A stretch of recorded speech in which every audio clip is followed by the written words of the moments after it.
你们好，现在我们要开始技术学习第七个生者 R. Halo anak-anak semua, hari ini kita akan melanjutkan pembelajaran dari lesson 7 New Words yang kedua. Di materi kali ini masih tetap membahas materi yang sama tentang neighborhood atau area yang ada di sekitar lingkungan tempat tinggal kita. So, harap diperhatikan dan disimak baik-baik ya. Hal pertama yang harus kalian kerjakan adalah memberikan highlight atau stabilo pada buku Mandarin kalian, textbook, lesson 7 New Words yang kedua di halaman 79. Jadi silakan di pause dulu atau dihentikan sementara dulu video ini dan kalian boleh memberikan highlight pada beberapa kosakata yang akan kita fokus pelajari di lesson 7 New Words yang kedua ini. Kata pertama yang kita pelajari adalah kata li. Kalau diterjemahkan li itu artinya away atau from. Jadi ini kita akan masukkan dalam kalimat ya, ada pola tertentu yang akan kita gunakan. Terus kata kedua itu yuan itu artinya far, jauh, dan yang ketiga itu chin itu near atau close, dekat ya. Perhatikan pola kalimat berikut ya. Jadi kita akan masukkan kata yuan dalam kalimat. Jadi menentukan jarak dari satu tempat ke tempat lain, dekat atau jauh ya. Jadi polanya adalah noun, kata benda pertama, kemudian diikuti li, kemudian noun kedua ya. Kemudian biasanya di belakangnya ditentukan apakah jaraknya tuh sangat jauh atau sangat dekat atau tidak jauh atau tidak dekat. Jadi di sini ada kata hen garis miring pu plus yuan garis miring chin. Jadi nanti kita akan bisa bilang hen yuan atau hen chin atau pu yuan atau pu chin. Kita lihat contoh kalimat berikut. My house is not far. My school is not far from the mall. My school is not far from the mall. 我们的学校离商场不远。我们的学校离商场不远 ya. Jadi jarak antara satu tempat ke tempat lain di tengah-tengahnya di antara menggunakan li ya. Seperti itu cara penggunaan untuk kata li yang artinya away atau away from. Kata keempat adalah ke pi. Kalau diterjemahkan artinya next door atau berada di sebelah ya. Contoh kalimatnya begini. Ini adalah sebuah preposisi ya. Kalian sudah pernah kan belajar preposisi waktu di lesson 2. Nah, sekarang ada lagi ketambahan preposisi itu ke P, next door ya. Subway station is next door of department store. Subway station is next door of department store. Jadi kalau diterjemahkan ada dua cara seperti biasanya. Di tie chan zai bai huo sang dian de ke pi. Itu cara pertama. Cara kedua dari belakang ya. Bai huo sang dian de ke pi shi di tie jan ya. Jadi seperti itu sebenarnya cara menerjemahkannya sama seperti kalian menerjemahkan preposisi yang kita pelajari di lesson 2. Kata kelima, fang pian. Fang pian yang artinya convenient ya, nyaman. Yang keenam, shi zhongxin. Shi zhongxin yang artinya city center ya. Bagaimana menggunakan kata ini dalam kalimat? Kita lihat contoh kalimat di bawah ini. It's very convenient to stay near the city center ya. It's very convenient to stay near the city center. Jadi kita bisa terjemahkan sebagai berikut. 住在市中心附近很方便。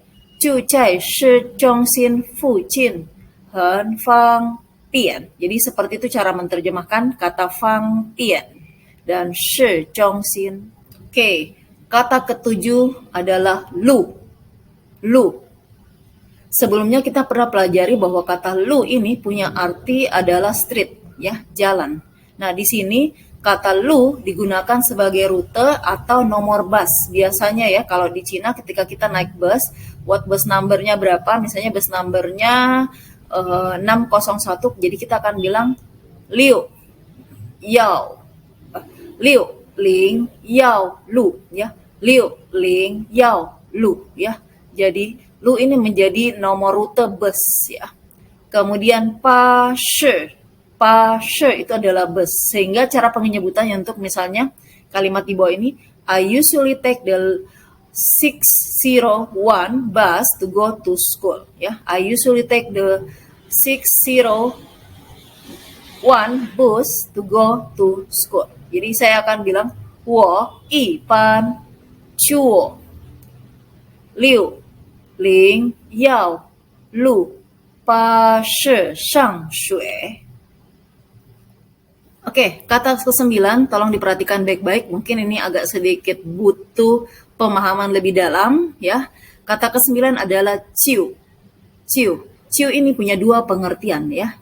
Sebenarnya masih banyak yang lain, tapi untuk kali ini ada dua pengertiannya. Yang pertama exactly atau kalau diterjemahkan dalam bahasa Indonesia itu tepatnya. Dan yang kedua as early as ya atau secepatnya, segera ya. Nah, contoh paling gampang kita akan lihat, langsung masukkan dalam contoh kalimat berikut ya. My house exactly between the bus stop and the park. Ya, exactly between the bus stop and the park. And it takes 10 minutes on foot to the park.